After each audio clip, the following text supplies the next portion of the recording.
obadde okimanyi nti tumaze emyaka n'ebisiibo nga abasiraamu n'abakristaayo bakaayana, buli muntu ng'anenya munne ku ngeri gy'asinzaamu Katonda.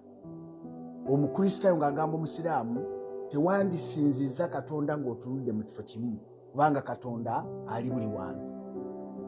Nga n'omusiraamu anenya omukristaayo okusinza Katonda mu nnimi zonna n'atamusinza mu Luwarabu.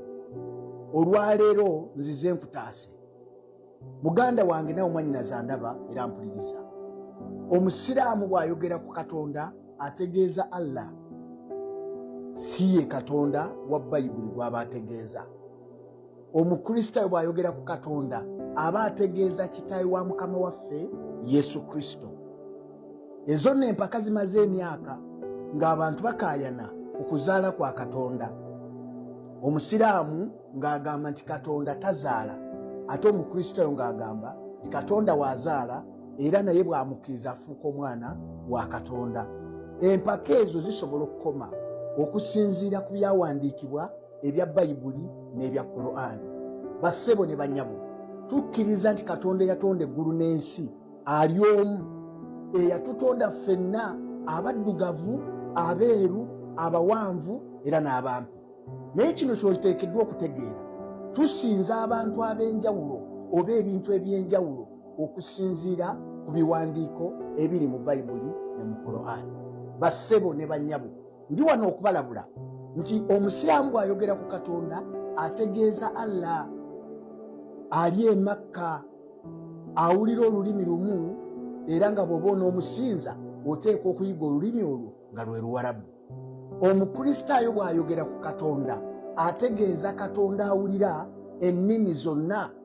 Kyawandiikibwa mu kitabo ky'ebikola by'abatume essuula ey'ekkumi olunyiriri olwa 34 nga Peetero agamba nti mazima ntegeeredde ddala nga Katonda tasosola mu bantu, naye buli muntu yenna amutya asobola okumukkiriza. Bassebo ne bannyabo, bwe twogera ku Katonda asinzibwa, bakatonda bangi abasinzibwa, naye Katonda omutuufu ye Katonda awulira ennimi zonna, Katonda ali mu buli kifo kyonna. Kubanga Isaaya essuula y'e66 olunyiriri olusooka Bayibuli egamba nti eggulu y'entebe yange, ensi y'entebe y'ebigere byange, nnyumba ki gye mulinzimbira, bw'ayogera Mukama. Katonda ono gwe tuwogerako, Bayibuli emwogerako n'egamba nti Katonda ono tasinzibwa era tatuula mu nnyumba ezikolebwa n'emikono gy'abantu. Ekyo ojja kukisanga mu kitabo ky'ebikola by'abatume essuula ey'e17. Kubanga Pawulo bwe yayingira mu kibuga n'alaba ebifaananyi bingi, n'agamba nti mbalabye mu abaseene nga mutya nnyo balubaale, era n'endaba nga mulina ebiwandiiko bingi, nga kwe kuli n'ekyo ekiwandiikiddwako nti kya Katonda atategeerwa. N'agamba nti Katonda oyo gwe musinza nga temumutegeera, gwe nzize okubategeeza. Nange ndi wano okubategeeza bassebo ne bannyabo. Katonda eyatonda eggulu n'ensi ali omu, naye abantu baasalawo okwekolera ebibumbe, okwekolera ebifaananyi basinze ng'ebyo. Njagala olowooze, bw'abanga Katonda yakutonda ng'oli Muganda, lwaki tomusinza mu Luganda? Bw'abanga Katonda yakutonda ng'oli Mucoppe, lwaki tomusinza mu Lucoppe?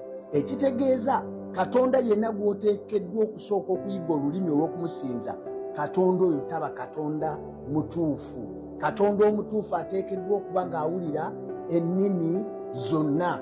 Katonda omutuufu ateekeddwa okuba ng'ali mu buli kifo kyonna. Bw'ozuulayo Katonda yenna ng'okumusinza weetaaga okusooka okunoonya neetiwaaka, kitegeeza Katonda oyo yandibaako omutawaana.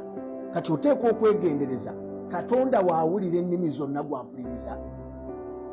Osobola okumusinza ng'oli ne famire yo ne musinza Katonda mu nnimi zammwe.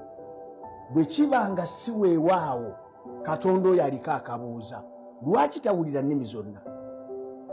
Lwaki oteekwa okusooka okunoonya gy'abeera? Ng'ate ye Katonda yatonda abantu bonna, ali mu buli kifo kyonna. N'olwekyo bassebo ne bannyabo, empaka zikoma lwaleero. Bw'osanga omusiraamu ng'ayogera ku Katonda atazaala, aba tategeeza Katonda wa Bayibuli, aba ategeeza Allah wa Qur'ani, awulira olulimi lumu. Bw'osanga omukristaayo ng'ayogera Katonda azaala, aba tategeeza Allah wa Qur'ani, aba ayogera Katonda wa Bayibuli, awulira ennimi zonna. Ndowooza ekyo kitegerekese.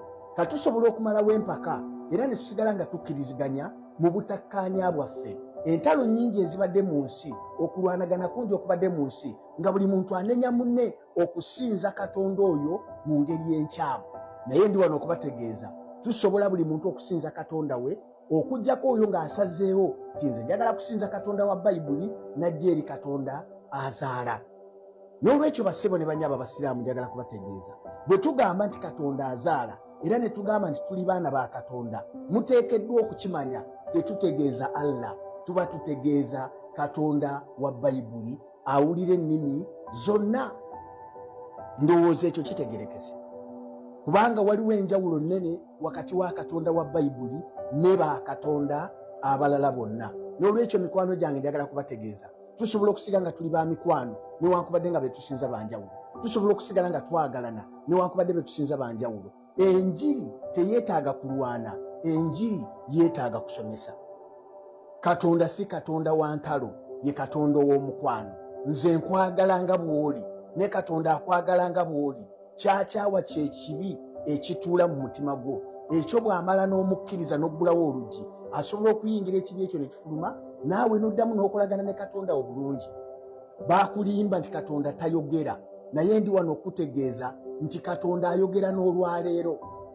N'olwaleero Katonda akyasobola okwogera naawe. Kkiriza oggulewo, gulawo, leka kwesiba, teweesiba, teweeteekako kkomo, togamba nti nze byonna mbimanyi. Salawo okunoonyereza, salawo buli ku makya n'akawungeezi obuuze Mukama, kiki ekituufu kye yandyagadde okole. Nze njagala kutegeeza Katonda ono gwe nkugamba yakutonda, Bayibuli emwogerako mu kitabo kya Timoseewo ekisooka essuula ey'okubiri olunyiriri lwa 3 n'olwokuna. Bayibuli n'egamba nti ekyo kye kirungi ekikkirizibwa mu maaso g'omulokozi waffe Katonda. Ayagala abantu bonna okulokoka era okutuuka okutegeerera ddala amazima. Katonda bwe yakola pulaani ekomyawo omuntu mu kifaananyi eky'olubereberye n'atuma omwana we ku nsi. Yokaana 3:16 Bayibuli egamba, bw'atyo Katonda bwe yayagala ensi n'okuwa n'awaayo omwana we yazaalibwa omu yekka, buli muntu yenna amukkiriza aleme okubula naye abeere n'obulamu obutaggwaawo. Yesu bw'ajja yajja ne pulaani nga nnene, yajja n'okusomesa nga kunene, yajja n'obulamu obutaggwaawo, era ng'obulamu obwo okubufuna okola ekigambo kya Katonda kye kiriwa. Yokaana essuula ey'okutaano olunya olwa 3:4 Yesu agamba ti okutegeeza kw'omuntu nze sikukkiriza, naye njogera ebyo mmwe mulokoke. Ekyaleeta Yesu Bayibuli emwogerako mu Matayo essuula esooka n'olunyiriri olw'18 mpaka 21 neega nti n'okuzaalibwa kwa Yesu Kristo kwali bwe kuti. Maliyamu nnyina bwe yali ng'akyayogerezebwa n'alabika ng'ali lubuto olw'Omwoyo Omutukuvu. Ba Yusufu kubanga yali muntu mutuukirivu n'atayagala kumukwasa nsonyi, yali alowooza kumulekayo kyama. Laba bwe yali alowooza bw'atyo, malayika wa Mukama n'ajja gy'ali mu kirooto n'amugamba nti, Yusufu omwana wa Dawudi, totya kutwala Maliyamu mukazi wo. Laba ali lubuto lwa Mwoyo Omutukuvu, naye alizaala omwana wa bulenzi, naawe olimutuuma erinnya lye Yesu, kubanga oyo yalirokola abantu mu bibi byabwe. Ekyaleeta Yesu kulokola abantu mu bibi byabwe, kutugatta ku Katonda, kutuzzaayo mu kifaananyi eky'olubereberye. Kyova olaba nga Setaani amukyawa ku nsonda ne ku nsonda. Era bwe wabaawo omuntu asinga okwogerwako mu ngeri embi, mu kumuvumirira, mu kumutyoboola, naye ng'ate bwe bulamu, erinnya lye bamuyita Yesu. N'olwekyo njagala osalewo muganda wange olwaleero, okkirize Kristo Yesu abeere omulokozi w'obulamu bwo. Yokaana 1:12 egamba nti bonna abaamukkiriza yabawa obuyinza okufuuka abaana ba Katonda, be bataazaalibwa mubiri newankubadde okwagala kw'abantu, naye abaazaalibwa Katonda. Osobola naawe okubeera omwana wa Katonda leero. Bwe twogera okuzaala kwa Katonda tekitegeeza nti Katonda agenda kuva mu ggulu ajje yeegatte n'omukazi. Nedda, bino bya mwoyo, bya kutegeera, bya kubikkulirwa, bya kukkiriza. okkiriza na mutima gwo leero n'oyatula n'akamwako n'olokoka, Mukama n'akuwa obulamu.